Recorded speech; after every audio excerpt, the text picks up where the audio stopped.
Assalamualaikum warahmatullahi wabarakatuh. Kami akan mempresentasikan PPT Pendidikan Pancasila. PPT Pendidikan Pancasila. A. Pentingnya menjaga keutuhan NKRI. Saat ini Indonesia mempunyai 38 provinsi. Setelah Papua Barat Daya disahkan menjadi provinsi, Indonesia merupakan negara yang terdiri dari bagian beragam suku bangsa, agama, ras, dan budaya. Untuk itu, penguatan nilai-nilai Pancasila dalam kehidupan bangsa Indonesia dan bernegara perlu dilakukan guna menjaga keutuhan NKRI, kemakmuran bagi seluruh rakyat Indonesia. Selain itu, menjaga keutuhan ideologi Pancasila dan NKRI membantu membentuk karakter baik peserta didik sesuai dengan nilai-nilai Pancasila. B. Ancaman, tantangan, hambatan, dan gangguan terhadap ideologi Pancasila dan NKRI. Pancasila adalah ideologi negara yang terdiri dari 5 sila, yaitu 1. Ketuhanan Yang Maha Esa, 2. Kemanusiaan yang adil dan beradab, 3. Persatuan Indonesia, 4. Kerakyatan yang dipimpin oleh hikmat, kebijaksanaan dalam permusyawaratan perwakilan, dan 5. Keadilan sosial bagi seluruh rakyat Indonesia.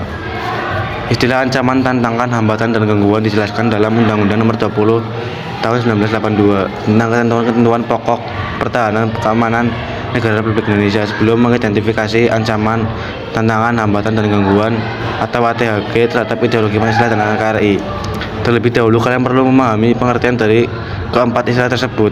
1. Ancaman, 2. Tantangan, 3. Hambatan, 4. Gangguan.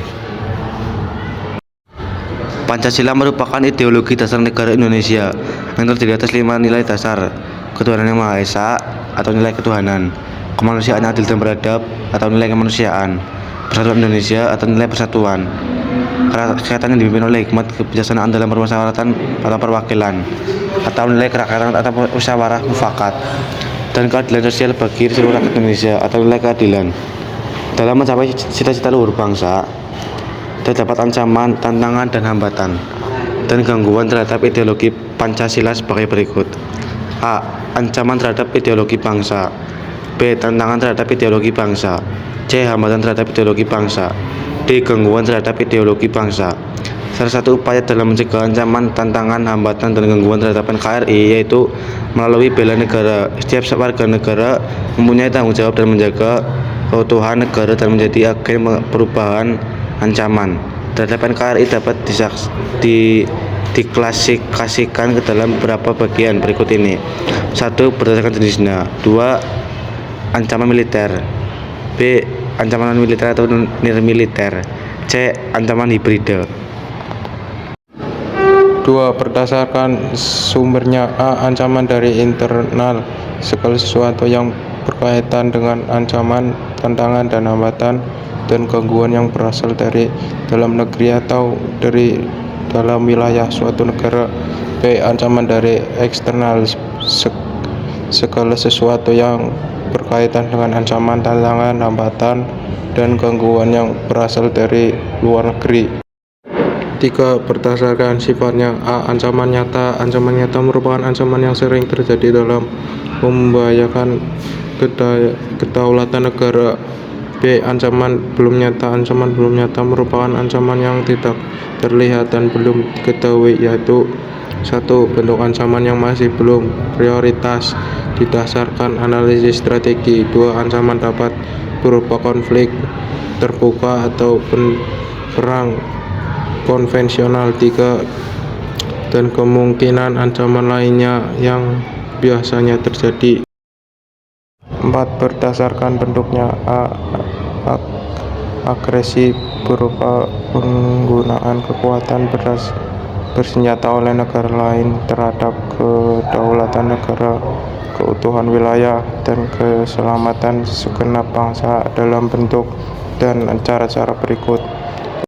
1. Investasi berupa serangan oleh kekuatan bersenjata negara lain terhadap wilayah negara kesatuan Republik Indonesia. 2.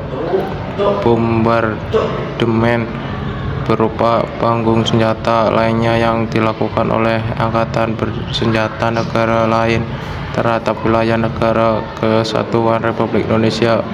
3. Blokade terhadap pelabuhan atau pantai atau wilayah udara negara kesatuan Republik Indonesia oleh angkatan bersenjata negara lain. B. Pelanggaran wilayah yang dilakukan oleh negara lain. baik yang menggunakan kapal maupun pesawat non-komersial. C. Spionase yang dilakukan oleh negara lain untuk mencari dan mendapatkan rahasia militer. D. Sabotase untuk merusak instalasi paling penting militer dan objek vital nasional yang membahayakan keselamatan bangsa. E. Aksi teror bersenjata yang dilakukan oleh jaringan terorisme internasional atau yang bekerja sama dengan terorisme dalam negeri atau terorisme dalam negeri yang bereskalasi tinggi sehingga membahayakan kedaulatan negara, kebutuhan wilayah, dan keselamatan segenap bangsa. F. Pemberontakan bersenjata. G. Perang saudara yang terjadi antara kelompok masyarakat bersenjata dan kelompok masyarakat bersenjata lainnya. C. Peran serta warga negara dalam menjaga keutuhan ideologi Pancasila dan Negara Kesatuan Republik Indonesia (NKRI). Menjadi keutuhan Negara Kesatuan Republik Indonesia (NKRI) merupakan tanggung jawab seluruh warga negara. Terbatasnya fasilitas tidak menyusutkan TNI menjadi keutuhan NKRI.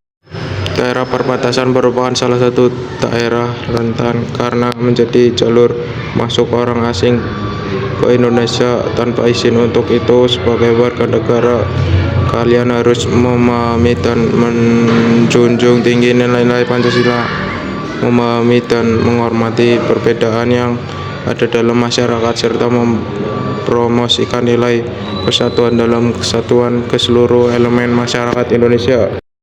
Sekian presentasi dari kami. Terima kasih. Wassalamualaikum warahmatullahi wabarakatuh. Sampai berjumpa lagi.